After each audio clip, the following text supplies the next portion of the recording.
오늘 우리가 함께 나누실 하나님의 말씀은 요한복음 17장 6절에서 19절입니다. 요한복음 17장 6절에서 19절입니다. 나는 아버지께서 세상에서 택하셔서 내게 주신 사람들에게 아버지의 이름을 드러냈습니다. 그들은 본래 아버지의 사람들인데 아버지께서 그들을 나에게 주셨습니다. 그들은 아버지의 말씀을 지켰습니다. 지금 그들은 아버지께서 내게 주신 모든 것이 아버지께로부터 온 것임을 알고 있습니다. 나는 아버지께서 내게 주신 말씀을 그들에게 주었습니다. 그들은 그 말씀을 받아들였으며 내가 아버지께로부터 온 것을 참으로 알았고 또 아버지께서 나를 보내신 것을 믿었습니다. 나는 그들을 위하여 빕니다. 나는 세상을 위하여 비는 것이 아니고 아버지께서 내게 주신 사람들을 위하여 빕니다. 그들은 모두 아버지의 사람들입니다. 나의 것은 모두 아버지의 것이고 아버지의 것은 모두 나의 것입니다. 나는 그들로 말미암아 영광을 받았습니다. 나는 이제 더 이상 세상에 있지 않으나 그들은 세상에 있습니다. 나는 아버지께로 갑니다. 거룩하신 아버지, 아버지께서 내게 주신 아버지의 이름으로 그들을 지켜주셔서 우리가 하나인 것 같이 그들도 하나가 되게 하여 주십시오. 내가 그들과 함께 지내는 동안은 아버지께서 내게 주신 아버지의 이름으로 그들을 지키고 보호하였습니다. 그러므로 그들 가운데서는 한 사람도 잃지 않았습니다. 다만 멸망의 자식만 잃은 것은 성경 말씀을 이루기 위함이었습니다. 이제 나는 아버지께로 갑니다. 내가 세상에서 이것을 아뢰는 것은 내 기쁨이 그들 속에 차고 넘치게 하려는 것입니다. 나는 그들에게 아버지의 말씀을 주었는데 세상은 그들을 미워하였습니다. 그것은 내가 세상에 속하여 있지 않은 것과 같이 그들도 세상에 속하여 있지 않기 때문입니다. 내가 아버지께 비는 것은 그들을 세상에서 데려가시는 것이 아니라 악한 자에게서 그들을 지켜주시는 것입니다. 내가 세상에 속하지 않은 것과 같이 그들도 세상에 속하지 않았습니다. 진리로 그들을 거룩하게 하여 주십시오. 아버지의 말씀은 진리입니다. 아버지께서 나를 세상에 보내신 것과 같이 나도 그들을 세상으로 보냈습니다. 그리고 내가 그들을 위하여 나를 거룩하게 하는 것은 그들도 진리로 거룩하게 하려는 것입니다. 주님의 말씀입니다. 아멘. 여러분, 공동체에서 기도 제목을 잘 나누시는 편이신가요? 우리가 소모임을 하다 보면 기도 제목을 나눌 때가 있지요. 모든 분들이 기도 제목을 쉽게 나눌 수 있는 것은 아닙니다. 개인적으로는 아주 간절한 기도 제목임에도 사람들에게 나누기가 참 조심스러운 그런 기도들도 있지요. 이런 경우에는 기도 제목을 나누기가 쉽지 않고 그래서 이제 기도 제목을 우리 함께 나눕시다 라는 인도자의 요청이 부담스럽게 느껴지셨던 때도 있으리라고 생각합니다. 그럼에도 저는 이제 소모임을 인도할 때 기도 제목을 함께 나누자고 제안을 하곤 합니다. 서로를 위하여 기도하는 것이 우리 그리스도인들의 부르심이기도 하고 또 기도를 통해 공동체가 함께 기쁨과 슬픔을 나누며 하나 될 수 있기 때문입니다. 그리고 또 그렇게 기도 제목을 나누자고 했을 때 모임 중에 미처 나누지 못했던 속마음을 나누는 경우도 종종 있습니다. 자신이 지금 가장 관심을 기울이고 있는 자신의 마음을 붙잡고 있는 그 속마음이 기도 제목 속에 드러나기도 합니다. 그런 점에서 기도는 우리의 마음을, 우리의 영적 상태를 비춰주는 거울과 같기도 합니다. 우리는 어제부터 요한복음 17장에 예수님의 기도를 함께 나누고 있는데요. 예수님의 마음이 바로 이 기도 속에 드러납니다. 남겨질 제자들을 걱정하시며 조금이라도 더 가르쳐 주시고 약속과 소망을 통해 격려해 주셨던 예수님께서 이제 마지막으로 기도를 하시는 장면인데요.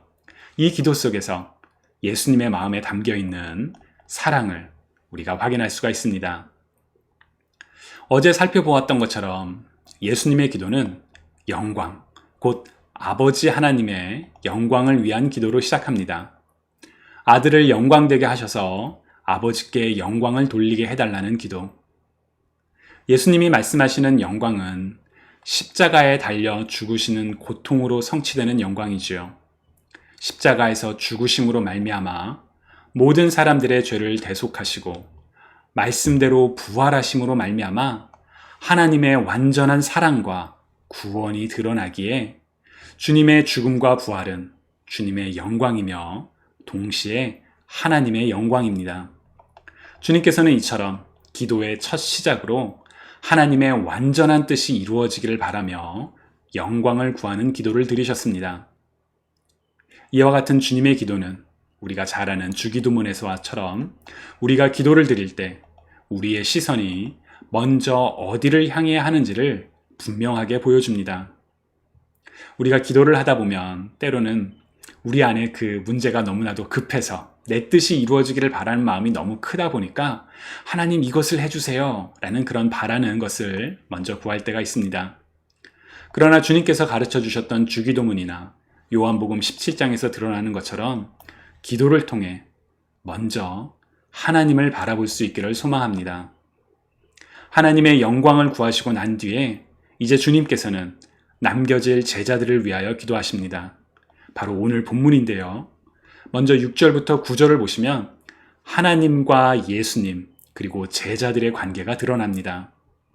제자들은 본래 하나님의 사람들이었습니다. 그런데 하나님께서 이들을 예수님께 맡기셨지요.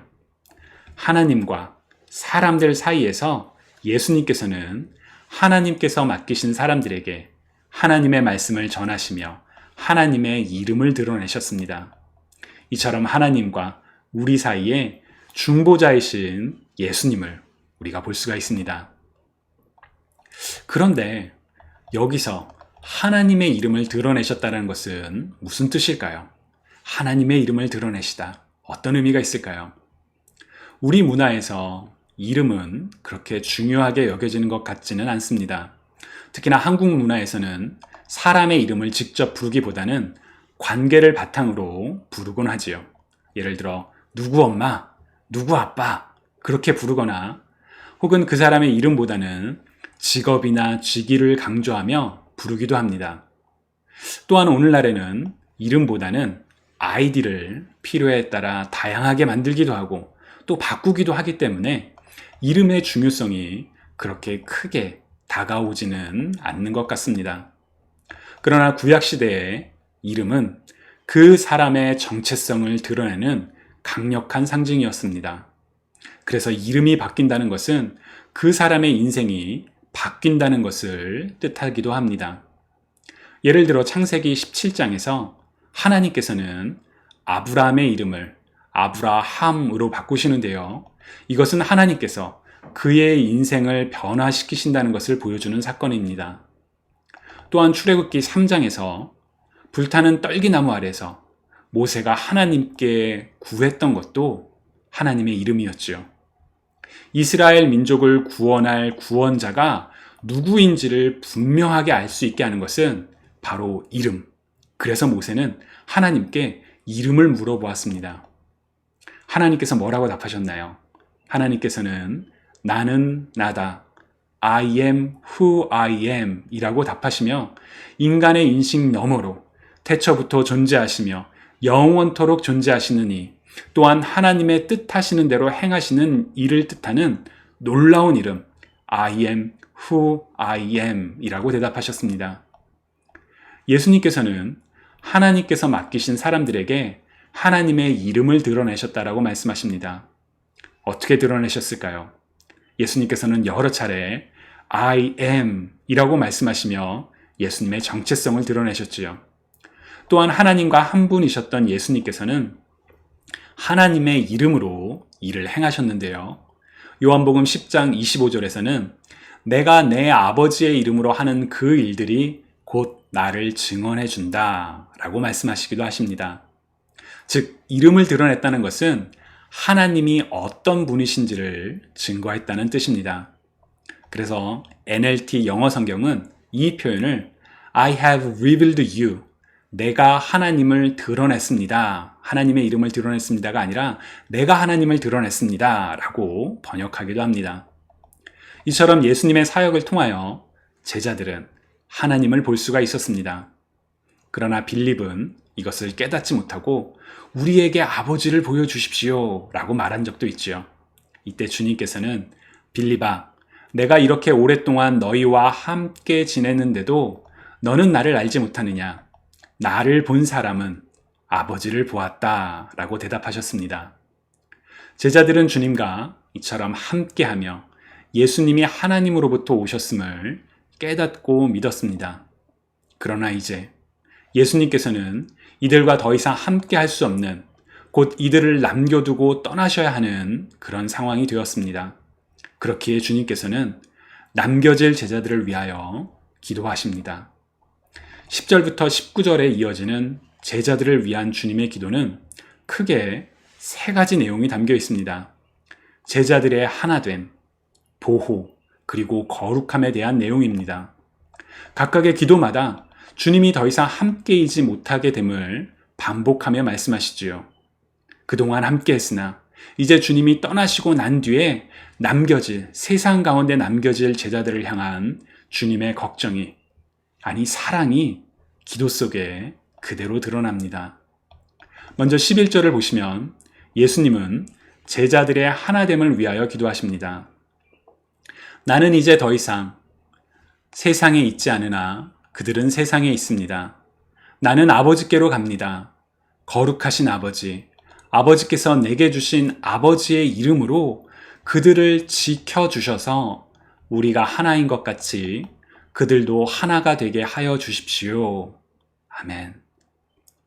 성부 하나님과 성자 예수님이 하나라는 것은 어떠한 뜻일까요?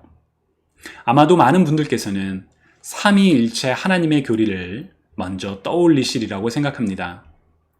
물질 세계를 살아가는 우리는 세 분의 다른 위격이 하나의 본질을 이루는 삼위일체의 신비를 사실 다 이해할 수는 없습니다.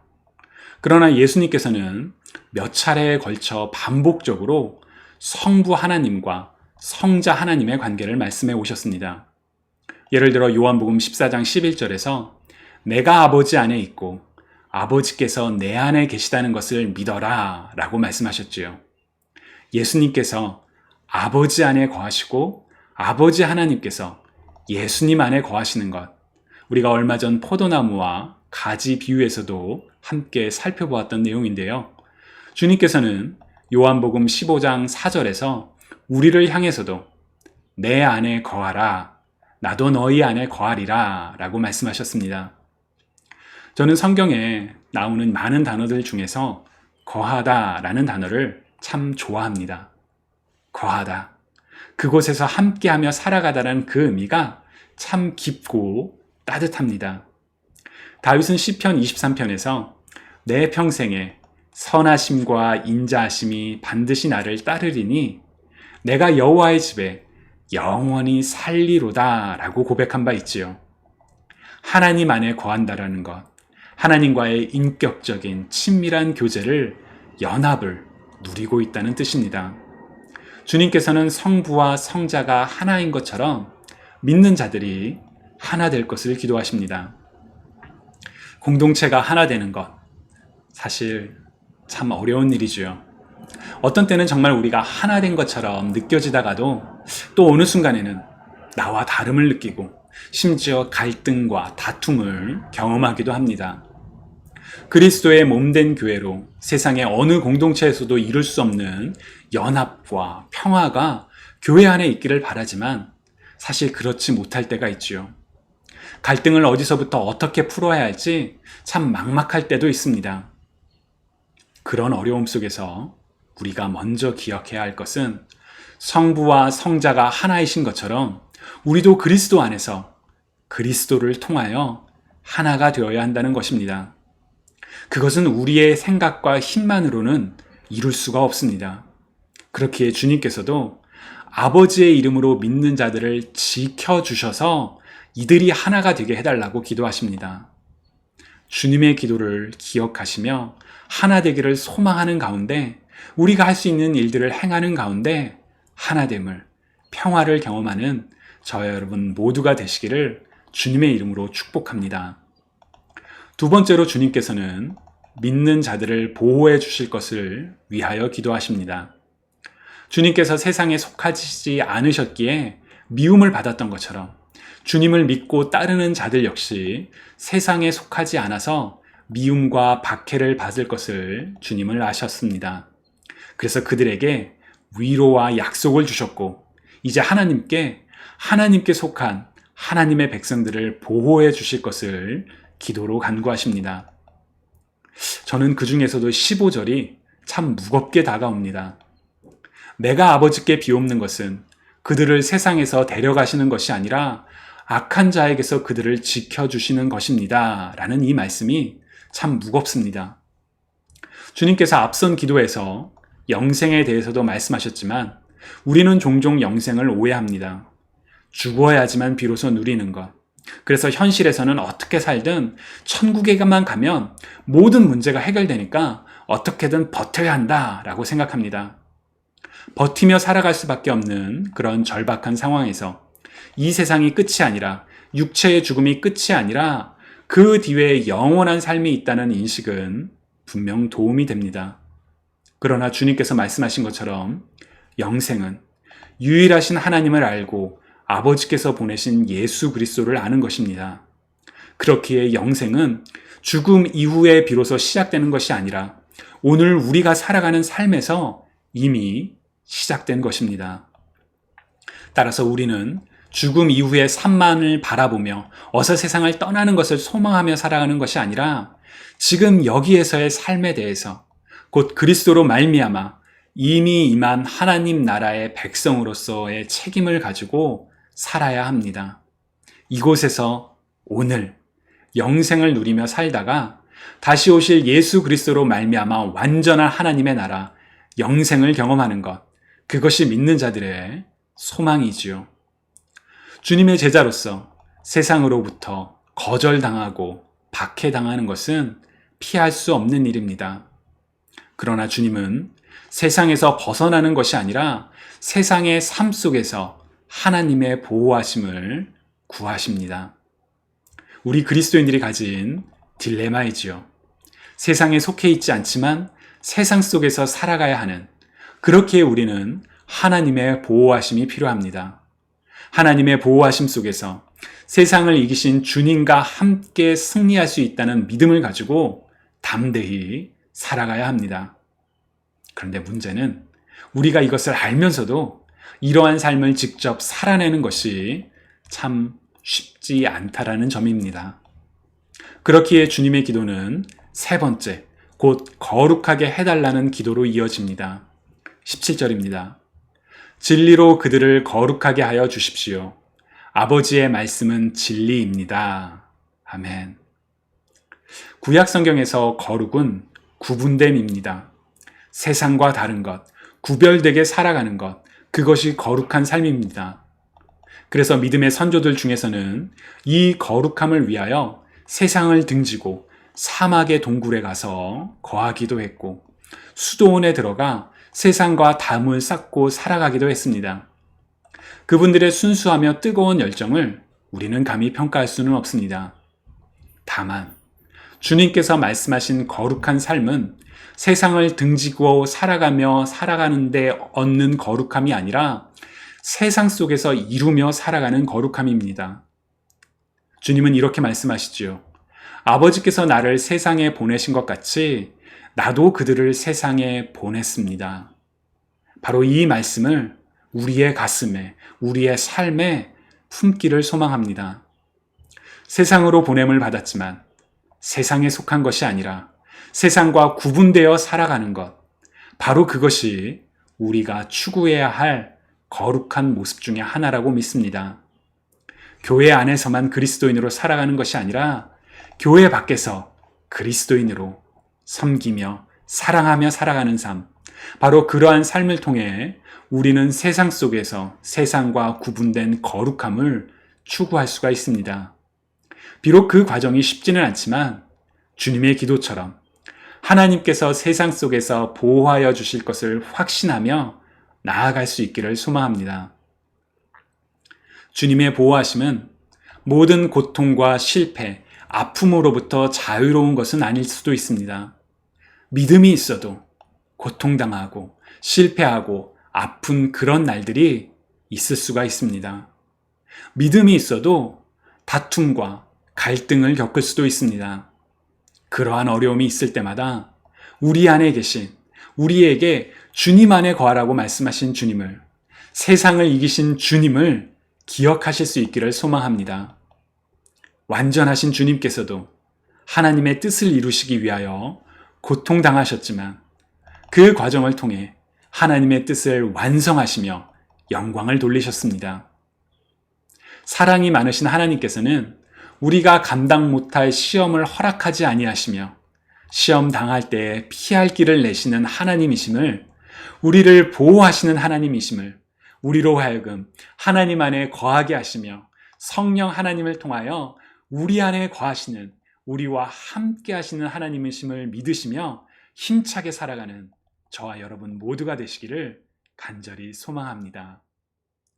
주님이 사랑하시는 여러분, 주님께서 믿는 자들을 위하여 하셨던 이 기도는 우리의 하나됨과 하나님의 보호와 성도들의 거룩한 삶을 위한 바로 이 기도는 바로 오늘 우리에게 필요한 기도입니다.